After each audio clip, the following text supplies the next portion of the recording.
Welcome back to the Road to National series. In today's episode, I'm going to take you through an upper dynamic workout. So my dynamic effort here is a 3-inch board press. That's what it's been for this 3-week wave. And this is the last week in the 3-week wave. So I'm doing 3 sets of 5 at 85% total 1 rep max. That's the bar plus the band tension. Now, these move pretty good. And on this cycle, I've been testing out doing 75, 80, 85% 1 rep max instead of 80, 85, 90 because 90% used to always move terribly on this week, and here it pretty much moved perfectly for a last week. So I'm definitely going to make sure that my dynamics in future are like this 3-week wave: 75, then 80, then 85% 1 rep max. So that's been a successful experiment and a successful 3-week dynamic wave. So moving on to the accessories. First accessory here is JM press, going at 70 kilos, which is about the heaviest I've ever done.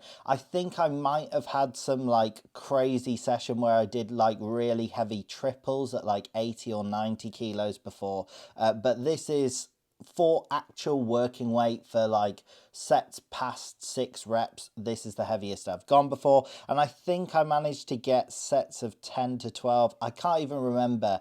These are such like a taxing and painful exercise to do that I don't really count the reps. I think I'm just trying to push to failure. I'm trying to slowly lower it down and squeeze the triceps, and then on the way up, if you pause in that bottom position, you just feel like you've got no power. So on this second set, whilst I was more fatigued, I found that I was pausing for less time in the bottom. You'll see for the first few reps I managed to pause, but then what I do is pause less and less, and try and just push the weight back up as my triceps start to get pumped, get full of blood, but also burn out and just lose their power. The other thing I do that can make JM press is easier is moving the bar down above your chin. So I normally try and do them above my eyes or nose, like the middle of my face, and that is much harder and puts much more pressure on the triceps. But as I fatigue, I move the bar down a bit as well, so it's my chin. But breaks in form like that are not a big issue. I've mentioned this in a few videos, but as long as you're pushing the targeted muscle, in this case the triceps, to failure, then that's not a problem, as long as it's causing the triceps to be pushed harder. If you're breaking the form in order to take the tension off the working muscle, that's an issue. But if you're doing it just because you're pushing really hard to failure, breaks in form are natural and are not something to be concerned about. So the next accessory here is pull-ups. Now, having a little laugh here at the fact that my pull-ups are shocking. My body weight is sitting at around 115 kilos, particularly in clothes here. So I'm not a light human being. That's about like 250, just over like 253 pounds.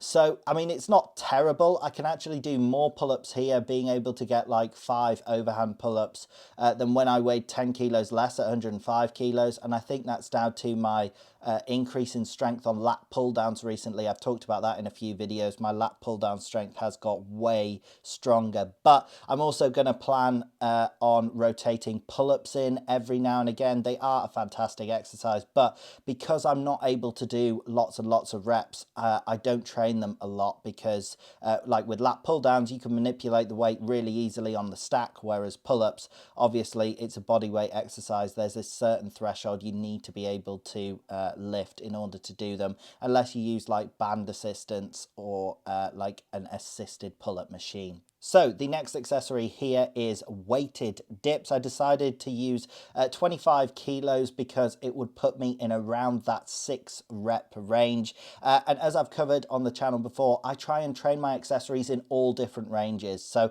I could start doing more dips. I definitely plan on doing them, but I'd start doing them body weight as well and do more sets of 10 and 12 I think I'll be able to do, or even assisted dips with a band. Like, I am not opposed to doing much higher sets of 15, 20 to build up work capacity. People often think that's not relevant to powerlifting, but it is. It's going to increase the size of your muscles and the work capacity, so allow them to do more total volume and recover better. So the next accessory here is hammer curls. Now this is the heaviest I've ever gone on hammer curls with 35 kilo dumbbells. This was sort of cheating reps. I do end up using a lot of body sway on this second exercise, but my bicep training, I'm more so just trying to have fun. Like, I tick off all the boxes I want to on upper days anyway, so I just decide to train biceps as well. I'm also interested in strongman, not just powerlifting. So whilst powerlifting doesn't really utilize the biceps, if I ever wanted to go into strongman one day, you know, maybe in a few years' time, that's actually what my first strength competition was in. I would prefer to have strong biceps already rather than to have to start training them like I neglected my legs for my first 5 years of training. It meant that I've had to do a lot of work trying to get my legs to catch up with my upper body. I don't want that to be the case with my biceps. So I'm just training them for fun, maybe slight ego lifting there on the hammer curls, but it's still getting a pump. I still felt it in the biceps. So yeah, moving on to the next accessory here, it was loo raises with the 10 kilo dumbbells, and then I'm trying to do isometric holds out to the side at the end.